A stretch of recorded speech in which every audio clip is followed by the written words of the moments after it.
Alrighty, hello everybody, and welcome to the second episode of my podcast, Ramblings of a Madman. My name is Aaron, aka Insane Freak. If you're watching this on Twitch, please follow, and there's a donate button below if you feel like being generous. If you're watching this on YouTube, remember to like, comment, and subscribe, and I hope to see you around. Today we have a very, very special guest here. He's extremely talented and I would say pretty handsome. Marcos. Tappy Tappy Fruity Boy. Is it Mena? I don't want to butcher your last name. I should have asked you beforehand. No, that's it. Most people don't get that right. So good job. Thank you very much. Do you prefer Mark? Do you like Marcos? What do you want to be addressed as? Banana Guy? Yeah, Banana Guy, Marcos, you All right. whatever. Well, why don't you tell us a little bit about who you are, Marcos, and what you do? I play guitar in a band called Standards, which is like a two-piece band. We have a guitar, which is me, and a drum set, and we started playing a lot of very typical math rock stuff, which is just like complicated rock music, and we've kind of bridged over to doing our own thing, which is a little bit more fun and happy, and less complicated. Nice. So I actually discovered your band about, I want to say 2 years ago. What would that be? 2019. I was getting really into math rock. I was listening to like Floral, TTNG, Terra Mellos, and someone was like, "You got to check out this song Pineapple," and I was like, "All right, cool," and I was instantly hooked. Amazing. What's with all the fruit? Do you just like anthropomorphic fruit? Is that like your symbol?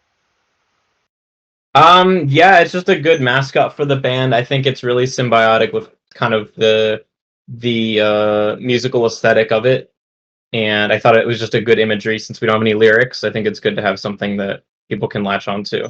Absolutely. I've seen a bunch of people get the watermelon guy from Friends, right? That's the album with the watermelon guy. Yeah. Yeah, get that as a hmm tattoo. I thought that was Yeah, pretty that is cool. super cool. I So agree. Yeah, it is I super cool. kind of wanted to talk about your technique because I think you're like not to be that guy, but I think you're really amazing with how you like tap. Do you want to explain to people who don't really understand like what the tapping is on the guitar? Yeah, basically it kind of started as sort of like a more or less like a gimmick where you could just play a bunch of notes really fast by instead of, strumming the guitar, you would take your both hands and go directly on the fretboard and sort of like do a tapping motion, which is like a percussive sort of like hit with your fingers. Mm. And that's kind of evolved into something a little bit more melodic and it kind of has this like bell like chimey quality when you do it through like a clean sounding guitar versus a distorted one, which would sound more like an '80s shred solo, which Right. is Like kind of the opposite of what Metallica. things are done. I would say like Van Halen or Oh yeah, like maybe Eruption. some Metallica.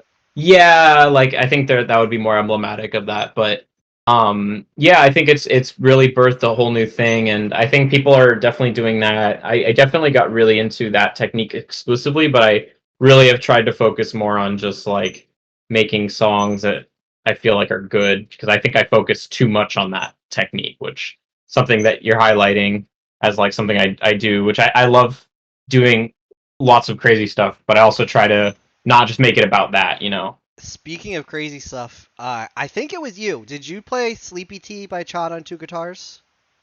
I did do that, but it was all Yeah. on one guitar. Oh, okay. Well, did you play Yes. something on two guitars one time? I've done that quite a few times, yeah.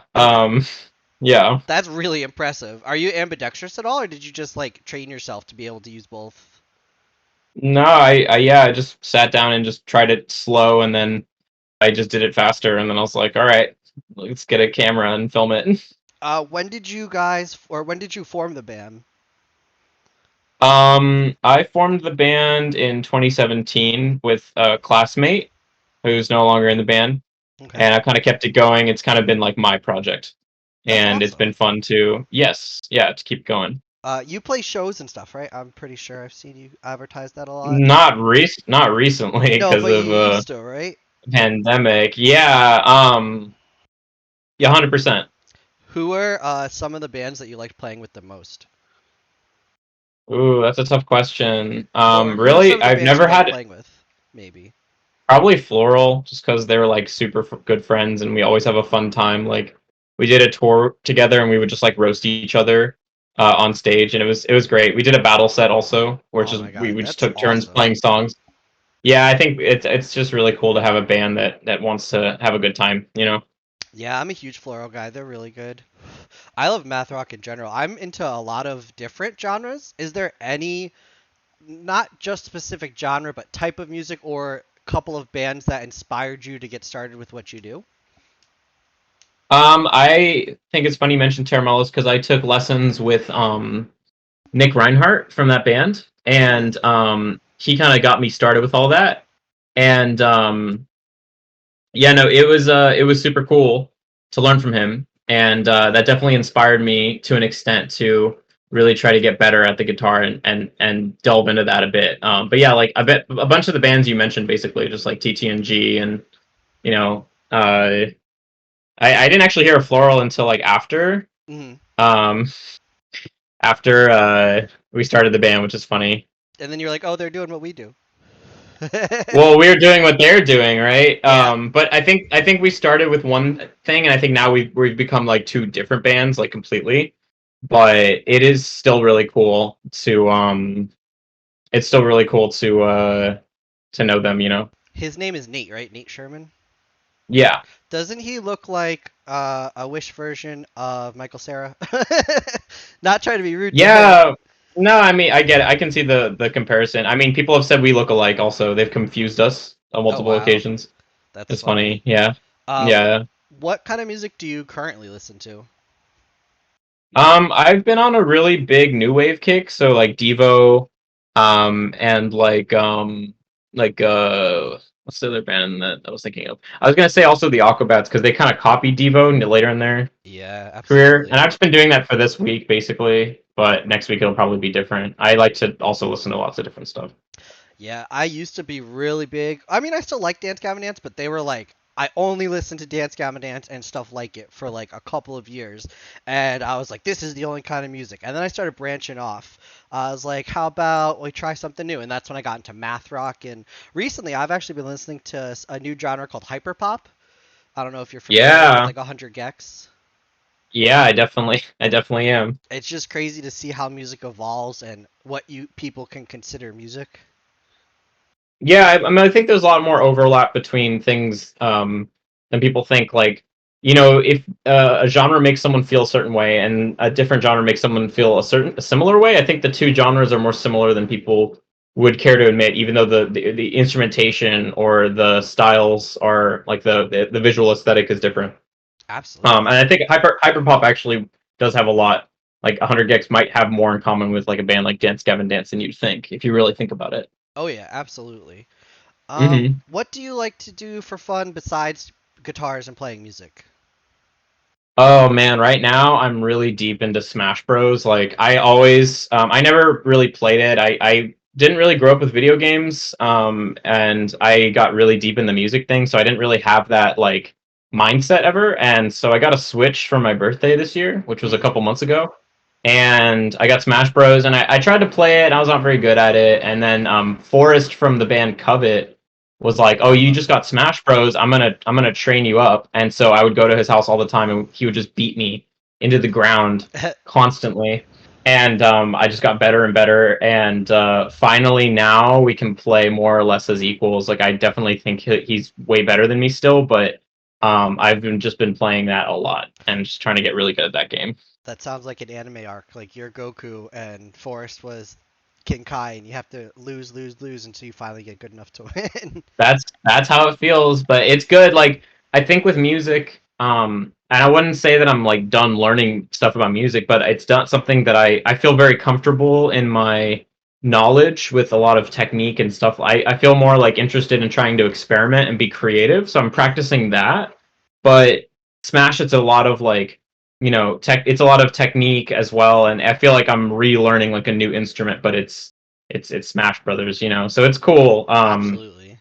But yeah, I feel comfortable with music and I feel comfortable pursuing that hobby as well.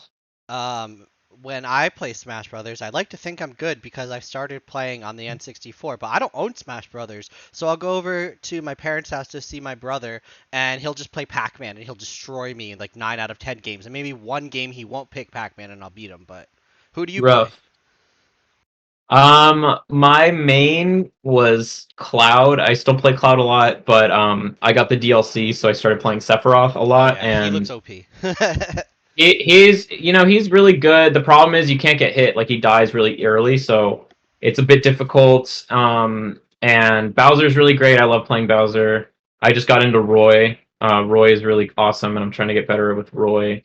But I've been playing lots of characters. I actually play my new drummer Cam, and Cam's trying to get into Smash Brothers as well. So I'll play other characters to make it more fair. Like I don't really know this character, so I don't know like the move set, so I'm figuring it out as I'm playing, and I feel like it makes the game more fun for the both of us. Because otherwise, I just go to town, you know. Yeah, absolutely. So you said you didn't really play video games growing up much. You like recently started playing video games? Yeah, like I wouldn't say that I would like didn't play video games. Like I did play some video games. My mom was just very anti video games. So my dad, like, they were divorced, and I think he wanted to like spite her, so he got me a Game Boy. Oh my So like God. I did have like a Game Boy, and then eventually I had like a PS2, but it was like way after the PS2 came out. Like, it was a different experience for sure. And like I do have some memories with some games, like Minecraft. I played because I was allowed to own a laptop at one point, so I got that. That was like the ultimate, laptop game. But people will always be like, "Oh, you never played this Zelda game? You never played this Donkey Kong game?" It's like, no, I didn't play any. I didn't really play much of anything. I think the only consoles I really had were like, yeah, the Game Boy, the Wii, Mm. and I think that's it. So I got the PS4 last year during COVID because I just wanted to kill some time, and then after that, this year I've really gotten into the Switch. So I think it's my favorite one so far. You ever play a game called Bloodborne on the PS4? No, It's like Dark Souls, but it's like right? Eldritch horror, and it's like HP Lovecraft inspired. I mean, if you like dying a lot and learning how to play, it's a game for you. But I would Yeah, definitely say check it out. I already played Fallen Order, so I'm good. Oh, I okay. I I I had fun with it, Fallen Order, and it was a solid experience. I really like Star Wars, so it seems like if I want to do all that again, I probably would just wait for the next Fallen Order game or something. But So I'm I'm just really deep into Smash. I'm not playing any other games right now. Yeah, Smash is great. I play League of Legends, which a lot of people make fun of me for playing it, but I've been playing it for over 11 years now. That's Uh, dope. I play this. There's this really cool game called The Binding of Isaac: Repentance. You can Yeah, get it on Switch. Pretty much, you're a little naked boy who cries, and your mom's trying to kill you because she's a religious fanatic. And yet, you go to a trapdoor in your basement, and you end up like fighting the devil. It's a crazy game. sounds sick. Do you have any questions for me? I know pretty much I've been asking you questions this whole time. Mm, You don't have no, to if you don't have any. yeah, I don't know. I'm the guest, right? So you're trying to. Well, it caught me off guard last night. I was asking my other guest questions. He's like, "I have questions for you." I was like, "Oh, I didn't expect this. I'm on the spot now." So I figured I should work that in as a segment and ask, "Do you have a question?" If you don't, that's fine. It's just No, whatever. I mean I'm learning a lot already, so it's pretty Absolutely. fun. Are you Yeah. big into like TV shows or movies or anything like that? Yeah, I mean, I really only watch those things when I'm like traveling because I have to kill time. These days I'm a little more busy, so I haven't really found any. Well, I have tons of shows I want to start, but I get really deep into binging shows, so I know that I can't do that on a day-to-day basis. So I will save it for my next flight or my next whatever road trip or something. Absolutely. Yeah, I'm big into lore of stuff. So my problem is if I find out about a show, I want to know everything about it and I want to Same. more than just watch it. I got to do my research and see all the reaction videos and all the Easter egg videos and stuff and it's a lot.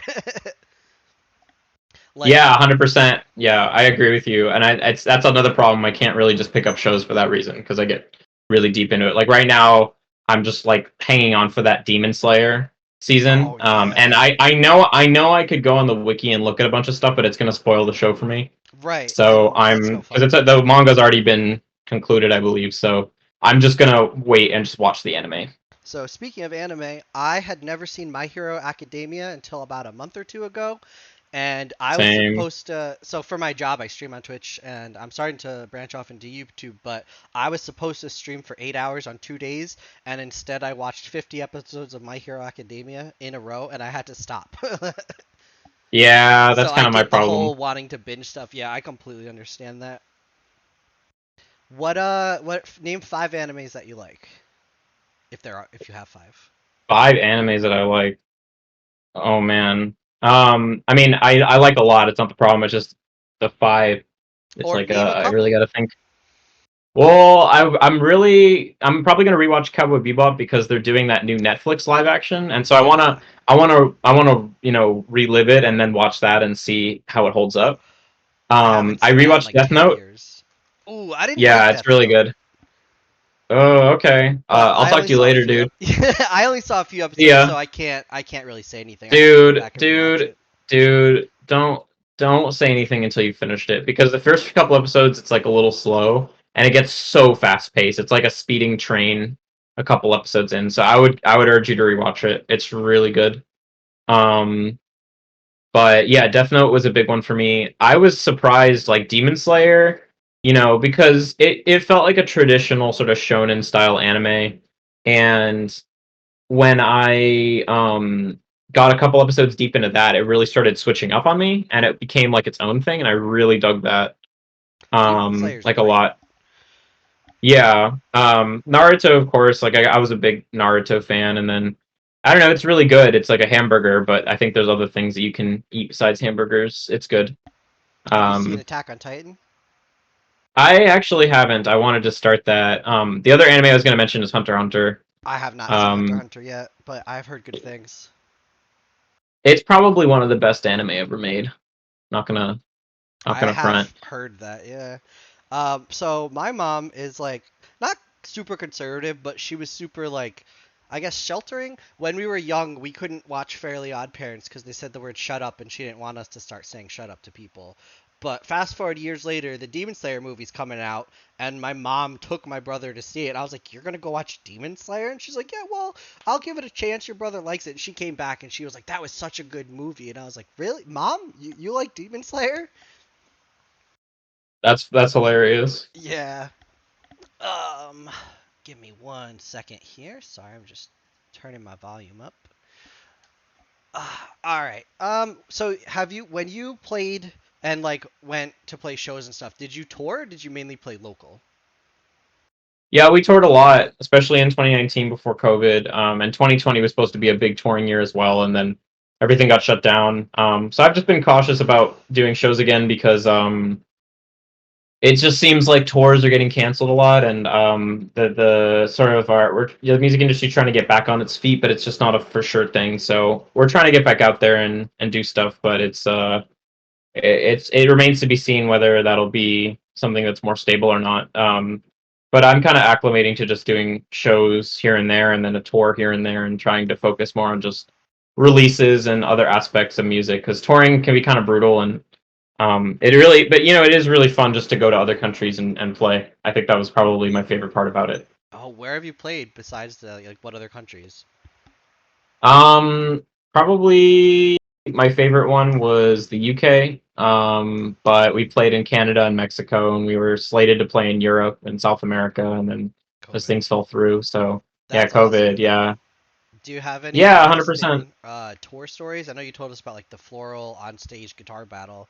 Do you have like any other cool, interesting stories that happen on tours? Yeah, I mean, you'd have to point me in a direction. There's just so many. All right, Um, something scary, something interesting, or something funny. all right, you said or, so Right. I'm gonna think of one of those. Um, okay, well, here's a funny one. We were playing in Tampa, Florida with Tiny Moving Parts and a band called Fredo Disco. Okay. And we had just met those guys in Fredo Disco. They were like this emo indie band, and they were a lot of fun to hang out with because they were really young. Like, we were young too, but they were like 18, 19, 20 years old. Okay. Whereas, like, I think at the time we were like 20, 25, or 22, 25. in that age range. So yeah, we were a bit older, and they were just really immature, and it was fun, and like in a good way. It was really goofy.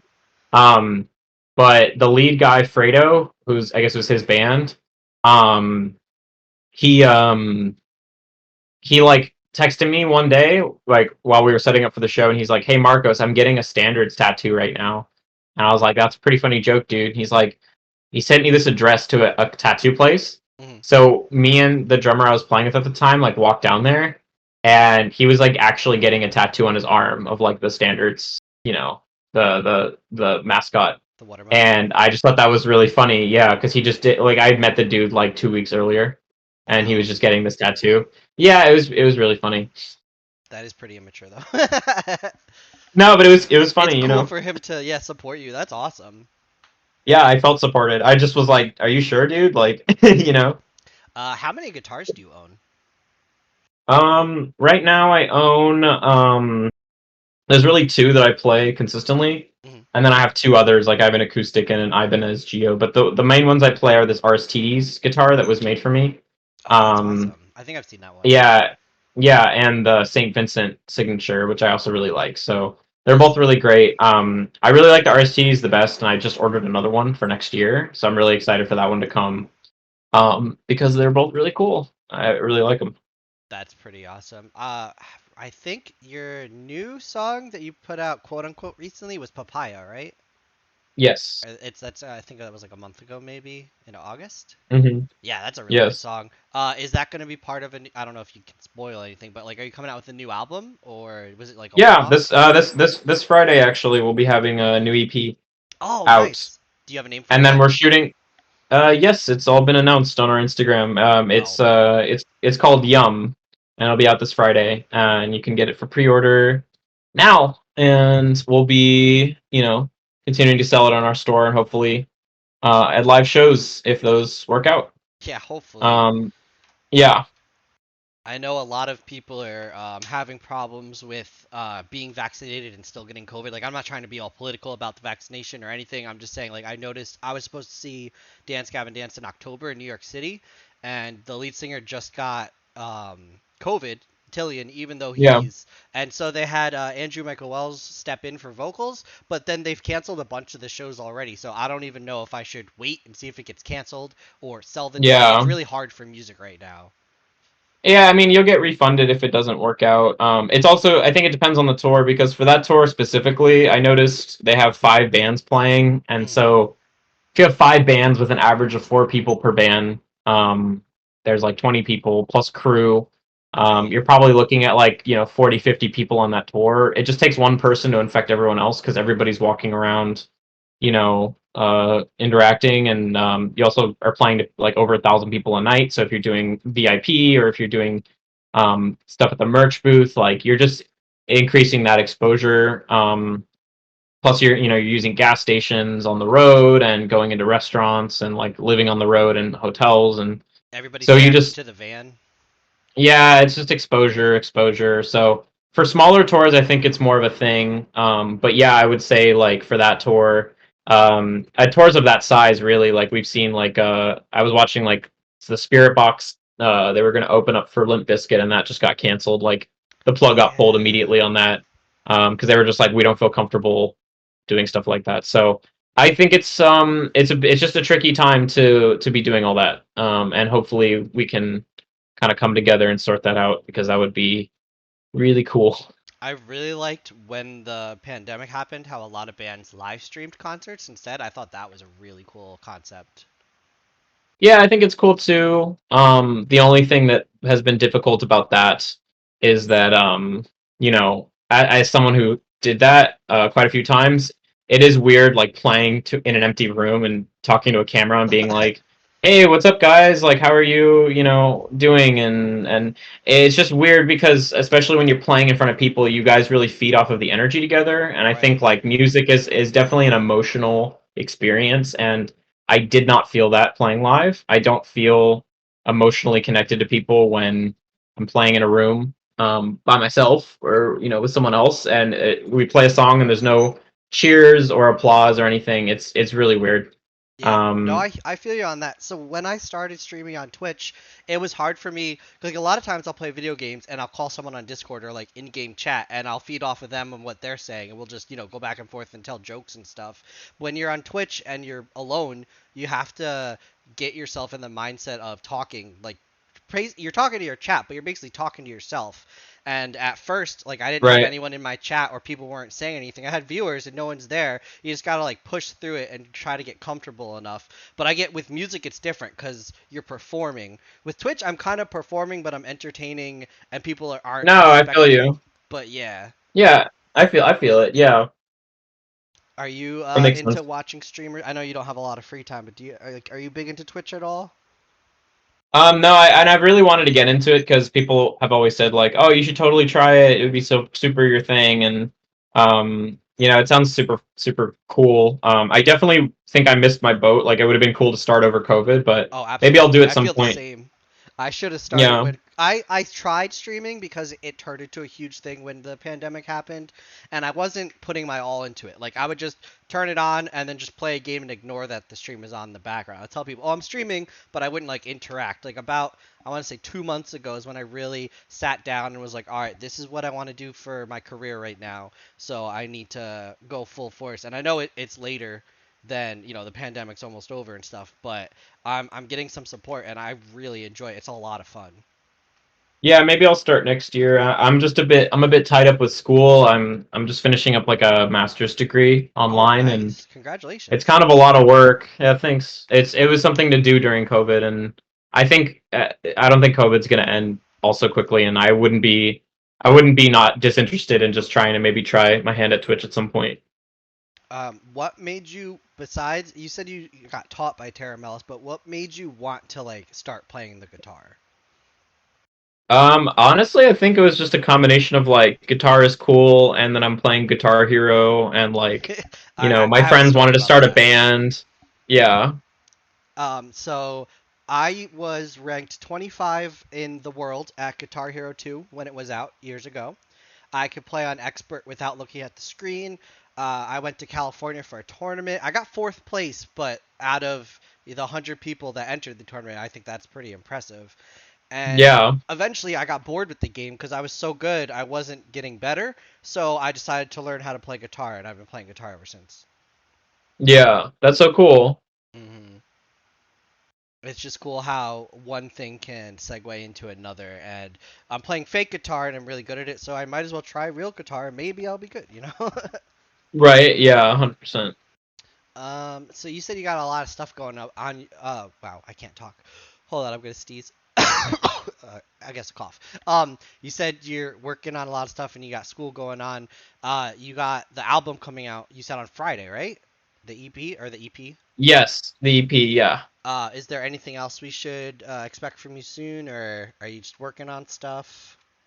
Yeah, just got some more material hopefully for next year, and we're trying to just keep putting out music. I'm just really trying to get some music out there because I've been sitting on a lot of it. And it's difficult because for bands it's a bit weird to drop like music all the time. I think for like other genres it might be a bit different, but yeah, just like yeah, a bunch of music. That Um, is awesome. yeah. What's your favorite fruit? You're a big fruit guy. I always change it up, honestly. Probably right now, I'd have to say avocado. I've just been eating a lot of it. It's really good. I never thought that an avocado was a fruit, but I never thought that it wasn't. I never like put two and two together. Yeah, no, it totally is. If you could be an anthropomorphic fruit, would you be an avocado man? No, and that honestly sounds like a living hell. Like I think it's cute when it's on an album cover, but I wouldn't want to live that. It's an existential crisis. I'm a fruit. I'm Yeah. hungry. Do I eat myself? Mm-hmm. Yeah, exactly. Man, that's awesome. Well, thank you so much for coming on the show. Uh, what's your band the standards? Where can everybody find you? Do you have a band camp or do you have like a main page?